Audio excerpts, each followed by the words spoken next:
Bom dia! Bom dia! Tararantã, tantã. E aí, Alice, morreu de saudade de mim? Lorena, saudade de você. Uma semana, Começar né? mais uma semana, uma segundinha. Nós estamos com uma pessoa fantástica aqui, mas nós vamos chamá-la já já. Daqui a pouco. Gente, bom dia. Meu nome é Lorena Ribeiro. Sou consultora, marketóloga e vendedora Junesse. Eu sou Alice Portela, sou engenheira civil e trabalho também atualmente com a Junesse com a comunicação direta para empresas. Agora, você viu que eu resumi minhas 9 profissões? Transformei em 3. Agora você está aumentando. Eu tô aumentando. as suas. Eu vou ter Tô que sentindo ir, que tá tendo, né? Uma mudança aí. E agora, nós estamos aqui com minha querida Ana Paula. Ana Rocha? Ana Paula Rocha. Gente, somos parentes, então. Eu lugar. Algum parentesco. E aí, Ana? Olha, é um prazer estar aqui com vocês, né? Eu estou muito feliz com esse convite. E, ao contrário de vocês, eu estou querendo reduzir o número de profissões, ficar só com uma mesmo, né? Que é o que a gente vai conversar aqui. Posso falar um pouquinho de mim, né? Me apresentar? Com certeza. De onde? De onde que eu vim? É. Bom, eu sou mãe de 3 filhos adultos já, né? Tô com 50 anos e sou advogada, né? De carreira, assim, de muitos anos de profissão já. Mas a paixão da minha vida sempre foi escrever, né? Então hoje eu sou escritora, 90% do meu tempo dedicado para isso hoje. E essa história começa quando eu era criança ainda, na verdade. Estudei no mesmo colégio que a Lorena, né? Uhum. Você nasceu em BH? Nasci em BH e a gente estudou no Santa Marcelina, que é um colégio de freiras ali na Pampulha, em Belo Horizonte. E meu talento, digamos assim, né, para a escrita é desde criança, né? Quando eu tinha 12 anos, eu escrevi uma história até muito... Ah, é? Até muito engraçada, porque era uma saga de uma família de cenouras. Gente, eu não sabia disso, não. E tinha, minha filha, um enredo riquíssimo, né? Assim, cada personagem com suas características físicas, psicológicas, e tinha um enredo, e eu consegui fechar aquilo, e ficou muito bacana. E aí a freira chamou a mamãe no colégio para mostrar e tal. Mas a minha mãe e meus pais, né, infelizmente, na época não tinham essa visão, e isso se perdeu, né? Ficou só na memória, não tenho esse trabalho, não foi publicado, infelizmente, mas poderia ter sido meu primeiro livro, né? Um livro infantil. Gente, não sabia. E isso permaneceu, né? Sempre na minha vida, eu sempre escrevi. A gente estava comentando, né, Lorena, que eu perdi muito material que eu escrevi que ficava em disquetes. Sim. E quando eu fui apresentar o meu primeiro projeto de captação de patrocínio, eu precisava montar um portfólio, né?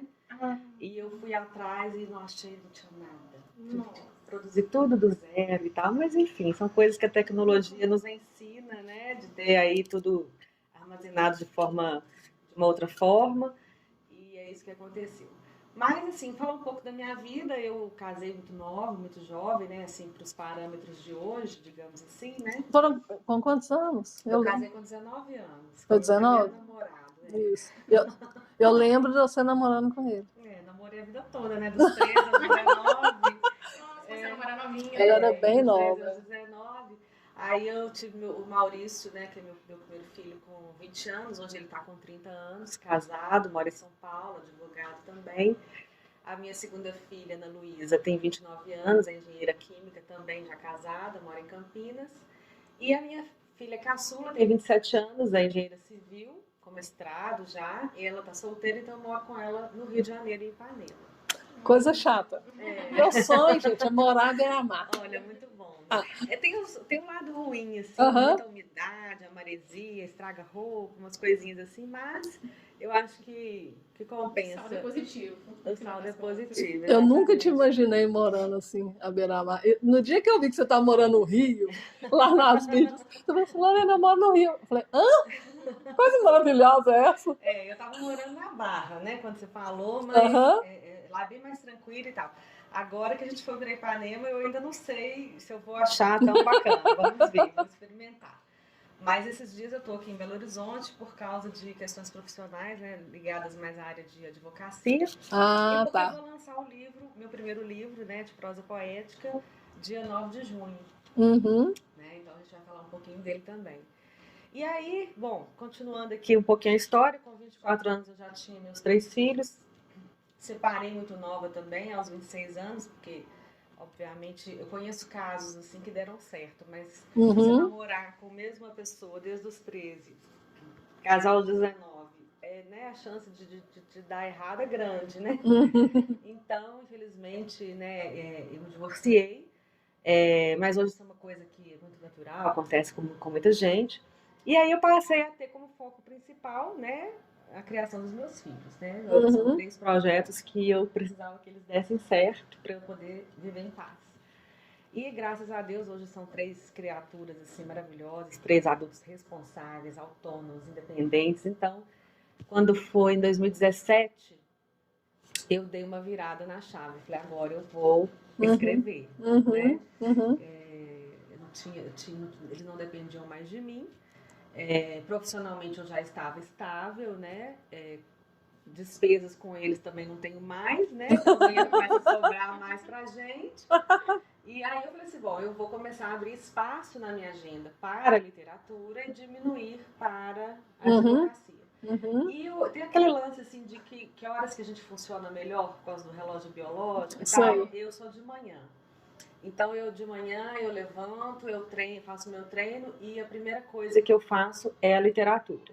E a advocacia fica pro horário depois.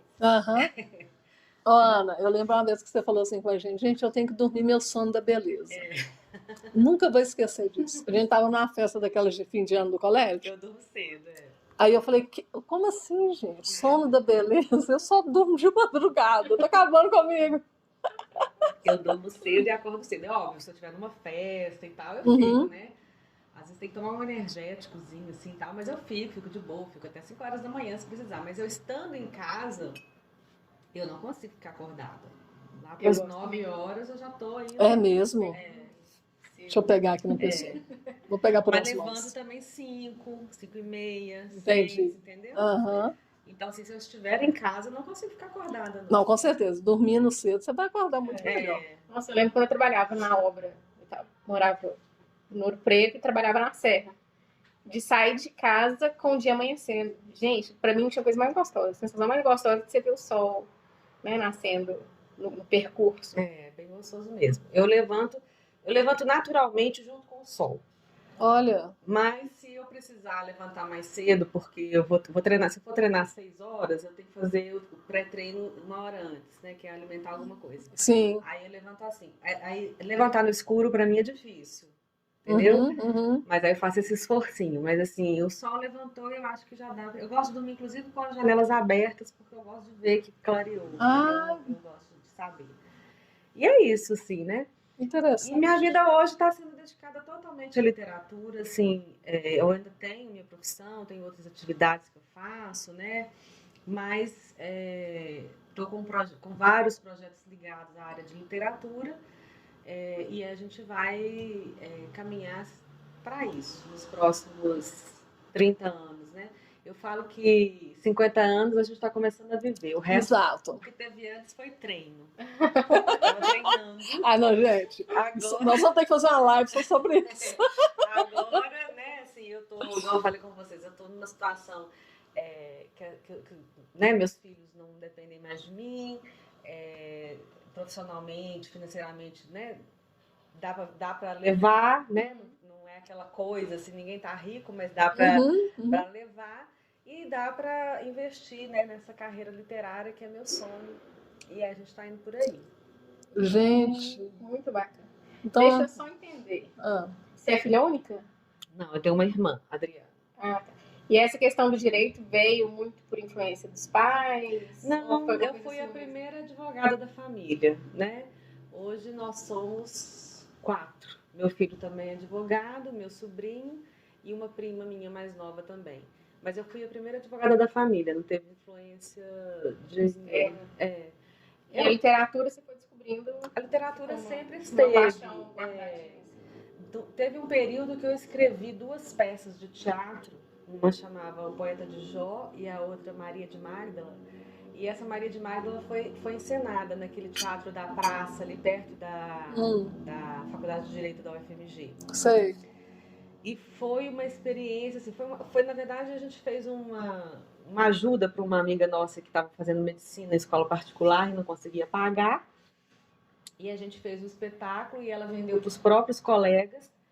E o dinheiro foi todo arrecadado para ela pagar a faculdade dela. Então, ela que ensinou, era o monólogo. Uhum. E lotou, porque todo mundo da faculdade foi e tal, não sei o quê. Mas a minha sensação de ver o meu texto no palco é indescritível. Nossa, foi uma das experiências mais interessantes da minha vida, assim. Então, assim, eu pretendo também voltar a escrever alguma coisa para ver no palco, porque realmente foi muito bom. E essa peça se perdeu nos disquetes. É mesmo? Se perdeu. As duas? As duas. Nossa. Enormes. Gente, eu não Mas sabia tá que você bom. tinha escrito também para peça de teatro. Não? Escrevi para peça de teatro. Mas tá bom, assim, foram experiências que foram amadurecendo minha escrita, né, pro que a gente tem hoje. E aí, eu já posso entrar, assim, nessa coisa da escrita, já falando? Pode. Vamos fazer um intervalo? Tá bom, então. A gente já volta no próximo, tá? Estamos. Eu te dei um corte lá, agora você pode continuar a falar do livro. Deixa eu te perguntar, então, Ana Paula, só para eu entender. Como, porque esse amor pela literatura veio desde pequena, mas como que você começou a escrever? Você estudou, você pesquisou, como que você definiu o seu estilo de escrita? Você teve acesso a outros tipos para você escolher qual que você escreve melhor, alguma coisa assim? Como que funciona? Então, essa questão do escrever sempre esteve presente em mim, né? Eu assisto muitos filmes que contam histórias de escritores e a gente vê que isso é uma constante, né? Na maioria deles, como se fosse algo que você precisa realmente colocar para fora.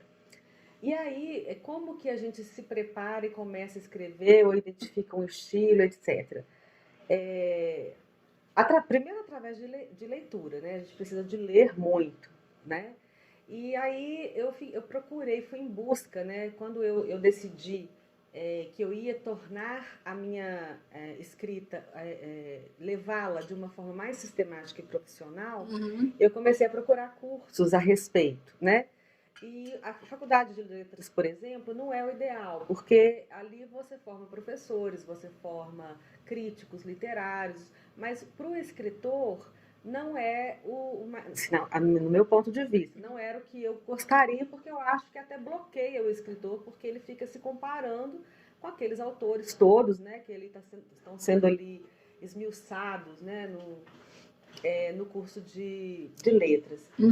E aí eu procurei vários cursos em 2017 no Brasil e só encontrei o Instituto das Letras, se não me engano, que chama, no Rio de Janeiro, e tinha alguma coisa em Curitiba também, de escrita criativa e tal, e que era inviável eu me deslocar para isso. Na época eu morava em Belo Horizonte ainda.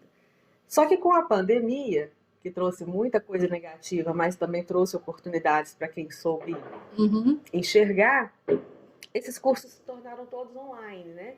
Então eu fiz vários, fiz a preparação do romance, fiz viver de literatura, fiz escrita criativa, fiz de contos, fiz vários cursos, até para entender como que eu ia entrar no mercado editorial. E a partir de 2017, quando eu tomo essa decisão de me profissionalizar como escritora, né, de tentar, inclusive, viver da literatura, que é um caminho que eu estou traçando e que está dando certo, eu passei, então, a me dedicar a escrever.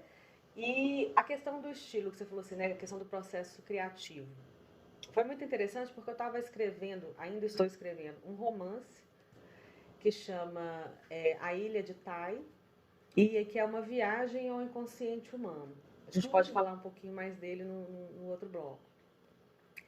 E aí, em 2020, eu falei com a menina que faz meu marketing digital, que é a Rebeca, que eu precisava me posicionar nas redes sociais de uma forma que as pessoas já me identificassem como escritora, para que quando eu lançasse o meu livro, o romance, já tivesse consolidado, né? Ana Paula escreve e tal, Ana Paula é escritora. e tudo. E eu comecei a publicar, então, no Instagram, com a orientação dela, os meus textos de prosa poética, ou poesia em prosa, né? Que é aquela poesia que não tem rima, né? Sim. Ela é em formato de prosa, Sim. de narrativa e tal. E eu comecei a publicar e eu tive uma resposta muito interessante, né? Que eu falo que não são seguidores, né? São leitores, no meu caso, né? Então, tive uma resposta muito positiva e a gente decidiu publicar primeiro o livro de prosa poética, que é esse que eu vou lançar dia 9 de junho, no Minas 1, que é um livro de prosa poética que chama Voz. E você me perguntou sobre o processo criativo. Quando eu comecei a fazer todos esses cursos, né? E o primeiro deles foi a preparação do romance, que eu estava justamente escrevendo um romance. Então, naquele curso ali tem todos os subsídios, explica tudo que a gente precisa fazer. O romance é a maratona do escritor, né? É difícil escrever um romance. Você tem que ter ali o que a gente chama de verossimilhança. Que se alguém for morrer de tuberculose no final, ele tem que começar a tossir no primeiro capítulo. Então, porque o leitor não é idiota, né? Então tem que estar tudo concatenado e amarrado. Então é uma obra difícil de concretizar e nós vamos conseguir, se Deus quiser.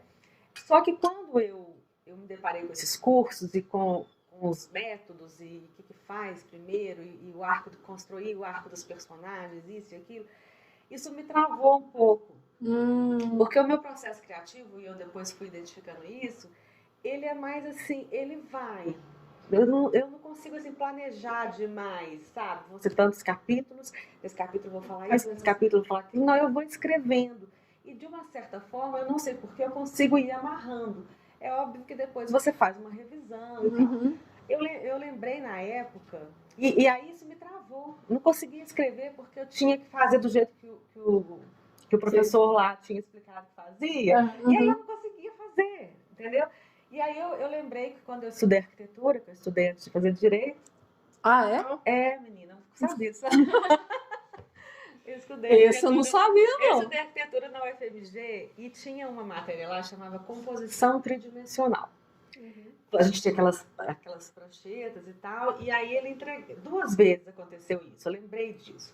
Ele entregou primeiro foi um cartão assim, pequenininho, e a gente tinha que fazer ali alguma composição que tinha que ser tridimensional, com colagem de papel, etc. E eu comecei a fazer e tudo, e ele passava do lado, voltava, não sei o que e tal, beleza. E depois, no segundo momento, uma outra, que era maior, mesma coisa.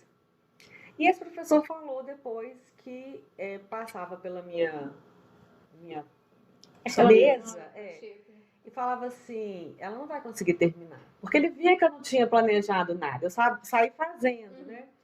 E ele, nos 2 trabalhos, ele falou assim, que eu achava que eu não ia terminar. E no final, ele ficou encantado com os dois trabalhos, entendeu? Então, de alguma forma, dentro da minha cabeça, não sei se é no inconsciente, a coisa amarra. Eu lembrei dele, sabe? E aí eu falei assim, gente, o meu processo criativo é assim, né? Ele flui, eu tenho que deixar a minha cabeça fazer. E depois a gente vem com uma revisão com esse olhar, se está tudo amarrado, se o arco dos personagens está completo, se houve a transformação do personagem, etc. Então eu hoje estou assim, mais livre, entendeu? Para escrever o romance, e aí está saindo o romance. E a prosa poética, ela é muito isso. Os textos que tem lá, quando vocês forem ler, que você tem certeza que vocês vão estar lá no lançamento. Eu já comprei o livro. São textos menores, mas você vê que eu começo e tem essa amarração. Dá para perceber que tem essa amarração, mas nunca é planejado. Ela acontece. Para mim funciona assim, né? Então eu não posso ficar muito presa em métodos e faz isso, faz aquilo, não. Aí o conteúdo do livro, né? Eu dirijo uma fundação do governo federal aqui em Minas Gerais e a gente tem um trabalho lá sobre saúde mental. E eu comecei a identificar que a saúde mental é a grande questão do século XXI. E eu já tinha, assim, durante todo o meu período de vida, assim, que eu lia muito e tal, eu percebia que a gente faz, quando a gente está num momento de reflexão, a gente faz uma viagem interna, Uhum. né? Que é aquele viajar interno, assim. E eu tinha, assim, uma convicção na minha cabeça de que essa mesma infinitude que existe no espaço, nas galáxias e tal, existe dentro de cada mente humana, né? Uhum. Então é um universo a ser explorado. E hoje o Augusto Cury fala muito disso, e até peguei um livro dele esses dias e ele tem uma frase exatamente falando isso, né? Desse universo interior que a gente não domina, né? E que precisa ser dominado, né? Precisa ser pelo menos você ter consciência de algumas coisas e tal. Sim. E aí eu elegi como tema do meu trabalho de ficção literária Uhum. esse assunto, né? Então o livro Voz, são textos que refletem de forma fictícia, através de personagens, etc., coisas que eu encontrei dentro de mim, né? Aquela coisa dos abismos, né, que a gente tem que passar pela vida, a questão das mudanças, a questão de você ter vários, às vezes, caminhos para percorrer, de não se acomodar. E tá tudo ali em forma de ficção, né? E se você pegar, por exemplo, a literatura, ela é muito rica porque ela te causa uma emoção. A arte, de um modo geral, né? Uhum. Ela te causa uma emoção. Quando você vai numa palestra, vocês vão numa palestra para aprender qualquer coisa, a gente não sai de lá. O que fica, o que a gente retém, às vezes não é a informação, mas o que a pessoa te fez sentir com determinada informação. Isso Então, mesmo. quando você tem a emoção, você guarda o conteúdo, né? Então, a literatura ela é um canal para a gente Uhum. comunicar com as pessoas, né? Você pega assim, por exemplo, eu dou palestras, aí eu começo assim, você conhece a Alice? Aí todo mundo, Alice, no País das Maravilhas e tal. A Alice perguntou pro gato, qual caminho eu devo seguir? Uhum. E ele responde para ela, onde você quer ir? Uhum. Aí ela responde, eu não sei. Aí o que o gato fala? Para quem não sabe onde ir, qualquer caminho serve. Uhum. Então, isso falado através da história da Alice gera uma emoção diferente do que se você falar isso só como se fosse o terapeuta da pessoa e tal, né? Isso. Então, esse papel da literatura que eu acho muito bonito. E eu trago, então, para dentro da literatura essa reflexão do inconsciente humano, da mente humana e tal. Então, no livro Voz, o que tem ali é essa viagem interna que todos nós temos que fazer Uhum. para descobrir nossos monstros, nossos dragões, as nossas potencialidades, etc., que eu fiz. E aí o que eu fiz está ali. Só que quando eu publicava ali no Instagram os textos, eu tinha muito retorno, assim, parece que você está falando de mim, eu precisava escutar isso hoje. E eu fui percebendo, o que é óbvio, na verdade, que todos nós somos muito parecidos, então as minhas questões são as mesmas que estão aí dentro de você e de você. Então, quando eu ponho para fora as coisas que eu fui cavando aqui dentro, você se identifica, e aí Isso. é muito legal, entendeu? E aí faz a pessoa refletir também na vida dela. Uhum. Excelente. Vamos fazer só um intervalinho? Tá, eu posso só fechar falando então Pode, do lançamento? pode. O lançamento do livro Voz, que é esse, né, que traz a prosa poética dessa investigação que eu fiz em mim mesma e tal, de uma maneira muito leve, de muita paz. Vai ser dia 9 de junho, no Espaço Cultural do Minas Tênis Clube 1, né, de 19 às 21 horas. E eu gostaria muito que vocês todos que estão nos ouvindo estivessem lá presentes, porque vai ser muito bacana. Isso. Então tá. Vamos fazer um intervalo então. Já volto. Então, tarará, tá. Então, Meio.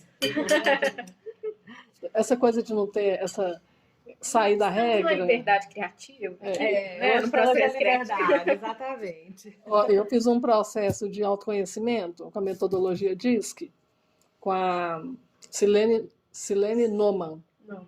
Menina, mas foi fantástico. Ela falou assim, Lorena, você não dá conta de regras, né? Eu falei, é mesmo? Não sei. Ela falou assim, você tem suas regras. Não quer dizer que você é bagunçado. Mas se te colocou na regra, você para de produzir. Ué, faz sentido. No meu processo criativo aconteceu isso. Eu não posso ficar muito amarrada, não, né? Agora, essa coisa da gente fazer essa viagem interna para se conhecer, ela é muito... Deveria ser óbvio, né? A gente fazer isso a primeira coisa, né? Mas às vezes a gente não faz e a vida vai no automático, né? Uhum. E a gente sai fazendo as coisas porque tem que fazer, porque tem que agradar os outros. E aí aí é que dá depressão, dá um monte de coisas, porque você não tá nem sabendo, né, para onde você quer ir, quem você é, o que você deseja, né? Te move, como diz Marcos Rios. Eu li um livro recentemente, agora não vou lembrar o nome do autor, mas é conhecidíssimo. Vou falar o nome do livro, todo mundo pode pesquisar na internet, que é fácil de achar. O óbvio que desconhecemos, né? Que é justamente você encontrar a sua singularidade, o seu talento, né? E trabalhar a partir daí, né? E isso traz uma libertação muito grande, porque, né, você tem que estar com a bússola ali, né, pro caminho que você precisa seguir, para não dar errado. Pra você não chegar lá na frente e querer desistir de tudo, né? Mas a gente teve entrevistado aqui o Marcos Rios. Marcos, né? É. Ele brincou que ele falou, gente, a gente tem que seguir o que a gente, nossa essência e tal. Ele falou assim, olha, eu tenho um trem aqui no estômago, é um negócio que me move. Você tem que procurar onde está seu trem. Exatamente. Se é o trem, exatamente. e seguir ele aí. Porque senão lá na frente... E eu costumo falar, por exemplo, que existem muitas coisas boas na vida, né? E às vezes a gente tem que falar não para coisas que são boas, em função de um objetivo que você traçou, né? Então eu sempre falo, eu dou um exemplo, assim, por exemplo, eu quero ir de Belo Horizonte ao Rio de Janeiro, então eu tenho que pegar meu carro e pegar a estrada para o Rio de Janeiro. Eu já sei qual é a estrada, então eu posso acelerar porque eu estou na estrada certa.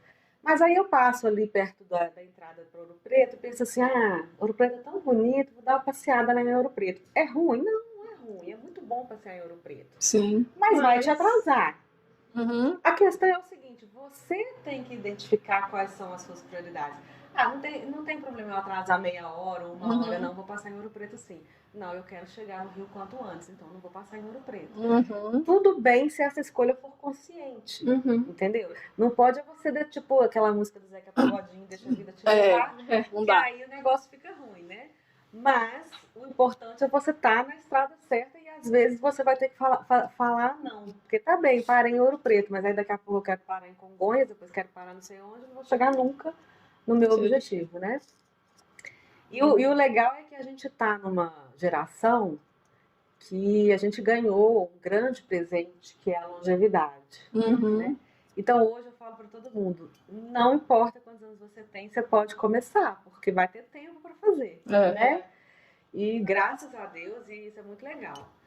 Mas é isso, entendeu? E você estava falando que hoje a literatura é 90%. Sim. Quais outros projetos a gente sabe que tem aí? Pois é, e agora a gente está iniciando um projeto de mentoria para crianças escritoras, crianças e adolescentes, né? A partir de 7 anos a criança está alfabetizada, né? São mais raros esses casos, mas a gente já conhece algumas crianças que já publicaram com 7 anos, e obviamente que na linguagem de acordo com a faixa etária delas. E até a final da adolescência aí a gente vai incluir, né, essas crianças. E a gente hoje oferece individualmente para as famílias essa mentoria, com a parceria da editora Páginas Editoras, que é a editora que está publicando meu livro, para publicar esses livros dessas crianças como profissional mesmo, né? Com direitos autorais, tudo bonitinho e tal, com o selo da nossa mentoria, que o projeto chama Livro que Te Quero Livre, né? Que eu acho esse nome Lindo muito nome. lindo. Livro que Te Quero Livre, e a logo ficou muito bonitinha e tal. Depois que você me explicou a logo, não fiquei encantada. A logo está muito bonitinha e tudo. E aí a gente está fazendo o projeto para atender 27 crianças, na verdade 30 crianças, que a gente quer atender uma criança de cada estado do país e vamos abrir 3 vagas para para pessoas especiais. Criança que eu estou falando é criança e adolescente, né? Esse projeto a gente está buscando que ele seja subsidiado através de patrocínio, etc. e tal. Então a gente passaria mais ou menos uns 8 meses trabalhando o livro com as crianças, em encontros quinzenais online, né? Porque uma de cada estado do país. E produzindo, focando no texto, não tem a ilustração, nada disso, né? A gente está formando escritores, focando no texto, para ao final desse período a editora fazer a edição do livro e a gente lançar, a ideia é que a gente lance esses livros na Bienal do Rio de Janeiro do ano que vem, né? Julho de 2023. Uhum. E vai ser um projeto contínuo, então depois a gente lança na Bienal de São Paulo 2024 e assim vai, sucessivamente, né? E a gente já tem um patrocinador já conosco, mas a gente, inclusive, vou aproveitar aqui, a gente está aberto para outros patrocinadores, porque quanto mais patrocinador a gente pode atender mais crianças, e isso é dentro das leis de incentivo cultural, de substituição tributária. Então, o patrocinador consegue reverter esse valor ou no imposto de renda ou no ICMS, dependendo do caso. E eu estou abrindo também para aquelas crianças que podem pagar, porque como é um número limitado, vai ser um de cada estado, então vai ser um de Minas Gerais, um do Rio de Janeiro, né? A gente está abrindo também para aquelas famílias que podem custear o projeto individualmente, né? E vão entrar também no mesmo grupo, lançando o livro também na Bienal do Rio e tal. E vai ser muito bacana, porque o livro infantil escrito por adultos, o adulto, ele precisa, e tem vários ótimos, mas ele faz um exercício para ele tentar enxergar com os olhos da criança, ele tem que usar a mesma linguagem daquela faixa etária para a qual ele está escrevendo, e alguns escritores conseguem isso de forma belíssima, mas quando você tem a própria criança escrevendo, quer dizer, ela já está usando o vocabulário que ela tem, ela está no universo de imaginação que ela tem, então é direto, né? Então, assim, além da gente estar formando um escritor, né, você também está tendo a oportunidade de ver o mundo através dos olhos daquelas crianças ou das pessoas especiais também, que podem vir a ser também escritores, né? Então, é muito interessante isso, esse aspecto, né, do projeto. E uma coisa assim que também a gente estava identificando, por exemplo, a Cecília, que é uma menina que já está no projeto. Então, ela vai fazer a mentoria, a gente vai conseguir elaborar o texto e ela vai publicar. A gente vai continuar dando essa assessoria porque, por exemplo, na escola que ela estuda, a escola geralmente adota livros para as crianças lerem, né? Manda comprar e tal. Sim. Na escola que ela estuda, seria interessante adotar o livro da própria Cecília. Gente, essa ideia sua foi show, não né? Aí você... Fantástico.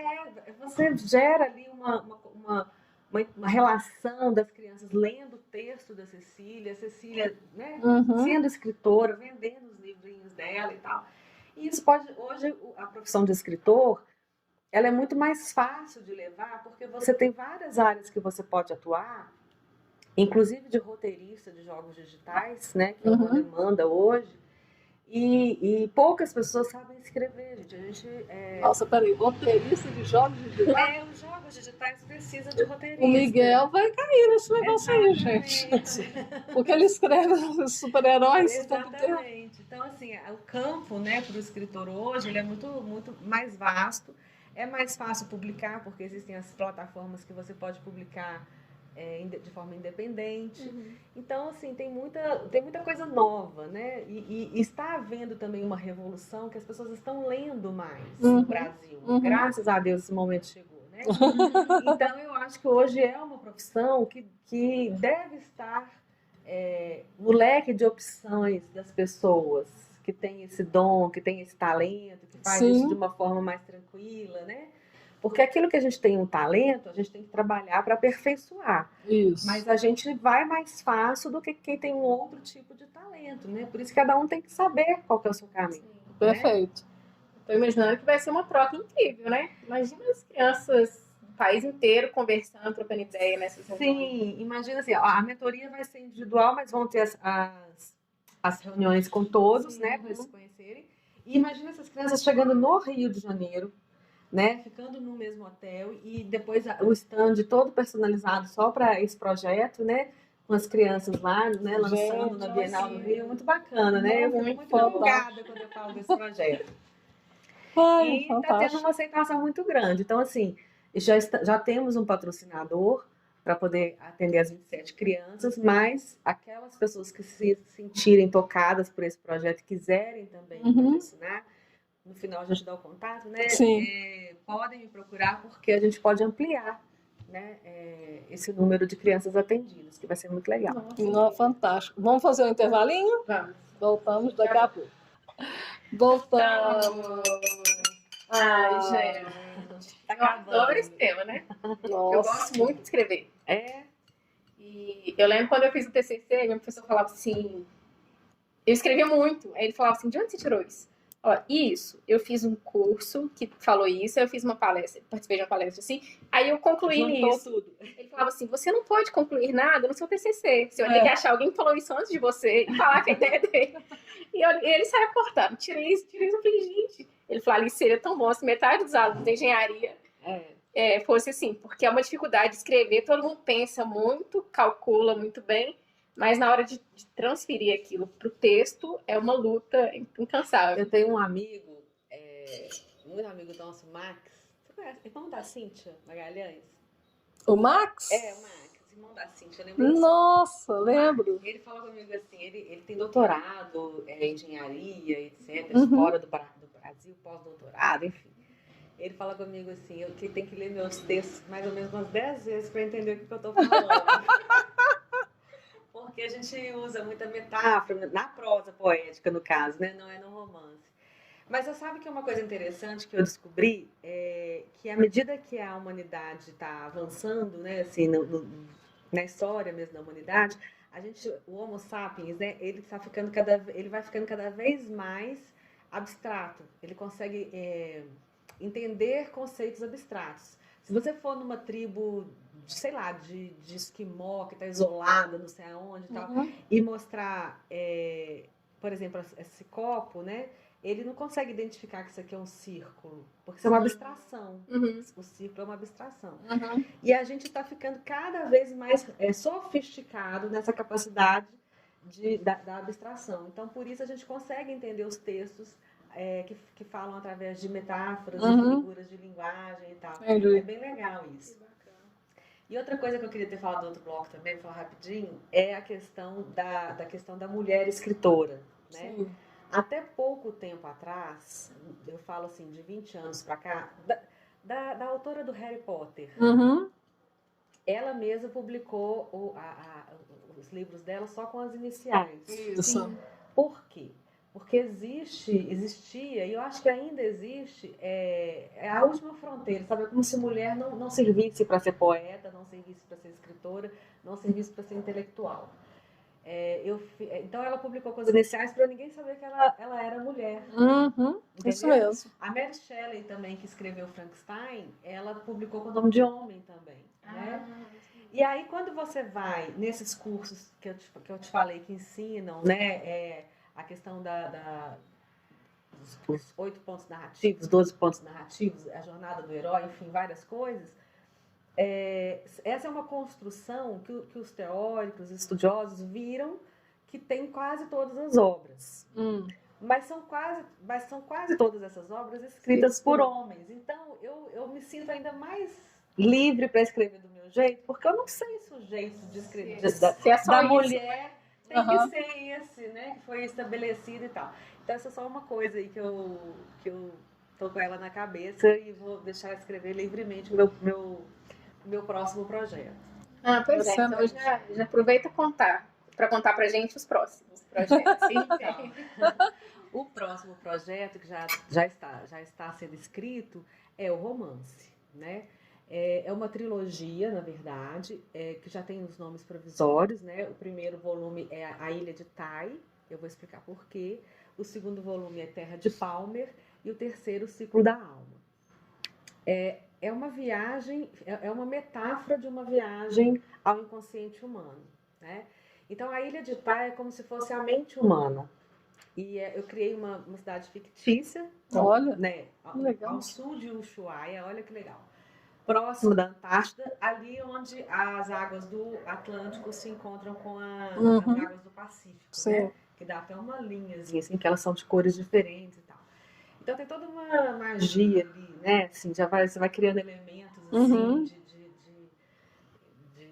imaginação, porque você vai pensar que isso tudo está acontecendo dentro da cabeça de alguém, né? Uhum.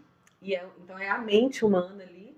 E aí os nossos protagonistas, eles vão entrar numa rede de situações, de obstáculos, de intrigas. Tem a protagonista principal e ela precisa resgatar uma outra pessoa. Enfim, ela entra na aventura dela e no final, né? Eu não posso dar spoiler, né? Não, Eu tô pensando no final. Eu não posso dar spoiler do livro, mas assim, eu posso dizer você já que está com a parte boa escrita? então, isso é na Ilha de Tai, né? Uhum. Porque eu posso dizer o seguinte, que é uma história de amor consigo mesmo, na verdade. Que legal. Depois você entra na Terra de Palmer, aí a gente vai mais fundo no inconsciente, que na Ilha de Tai a gente fica na mente, né? na consciência. Aí na Terra de Palmer a gente vai pro fundo mesmo do inconsciente, que seria já uma jornada pela Antártida, né? Eu estou pondo a Antártida representando o inconsciente, que é um território desconhecido. E depois a gente vai para a questão do ciclo da alma, que aí já é uma coisa mais metafísica mesmo, assim, que transcende, né, o corpo e a mente, passando aí para uma coisa mais metafísica. E é isso, a gente vou explorar vários temas ali dentro, né? Eu estudo muito o assunto, a questão o pessoal chama, né, janelas killers, né, que sequestram a gente do nosso raciocínio, né? Quando você está tomada pelo ciúme ou pela raiva, você é sequestrado de você mesmo e age, né? Tem até um livro do Padre Fábio de Mello que chama Quem Me Roubou de Mim. É o livro dele que eu mais gosto. Ele faz uma comparação entre um sequestro de verdade com o sequestro que a mente às vezes faz na gente, né? Como que a gente, quando está tomado pelo medo, o medo é bom, mas ele não pode virar pânico, Isso. né? A raiva, os ciúmes, esses sentimentos que sequestram a gente, você deixa de conseguir raciocinar, você está sequestrado, você não está mais na sua condição normal, né? Então isso tudo vai ter nos vilões, nos protagonistas, todos eles com essas zonas cinzentas de sentimentos e tudo, mas para trazer aí uma mensagem da importância mesmo da gente cuidar da nossa cabeça, né? Todos nós. Esse é um projeto, não sei como é que está o nosso tempo aí. Está quase acabando, mas pode falar. E tem um projeto, porque eu estou me enveredando pelos roteiros de cinema, e eu participei junto com o Bruno Albuquerque, que é um roteirista de Recife. Eu participei com ele da construção da história de um filme que deve ser gravado ano que vem, que chama o Código Cicada. E o roteiro final foi ele que fez. Eu ajudei a construir a história. E seu nome vai aparecer lá? Sim, história Gente. Ana Paula e Bruno Albuquerque, né?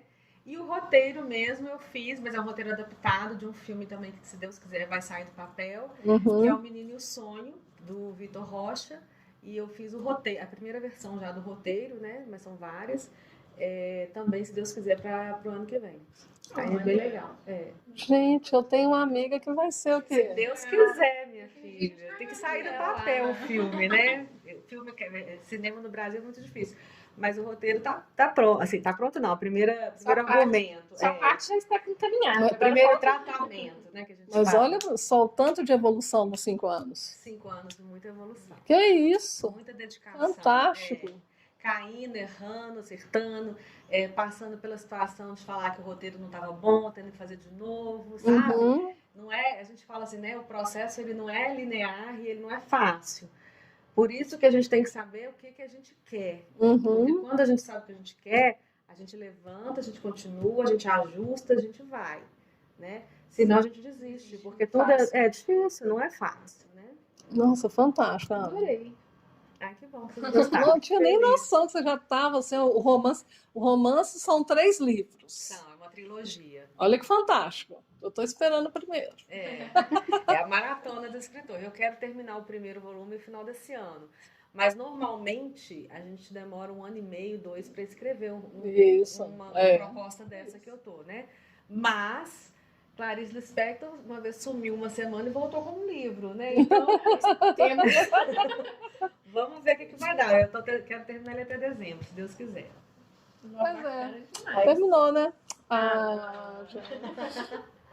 Pode dar seu contato para... Pode. Nós vamos passar o nosso aqui, aí você passa o seu, tá bom? Tá, então vamos lá. Gente, meu contato, então, é @Lorena Ribeiro Nogueira no Instagram.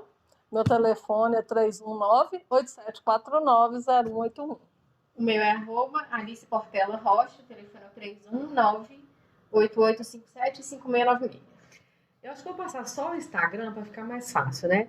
É Ana Paula Rocha, _oficial. Aí lá vocês podem ter informações, me chamar no direct, tanto sobre o projeto Livro que Te Quero Livre, como também sobre o livro Voz e o lançamento aí dele dia 9 de junho. Então, reforçando, dia 9 de junho, 19 horas, no Minas 1. Ó, Alice! Vamos lá. Gente, muito obrigada, viu? Nós que Pela agradecemos. oportunidade. Espero que você volte quando vierem os outros livros. Com certeza. Então tá bom. Então até o próximo Café Café Delas. Delas.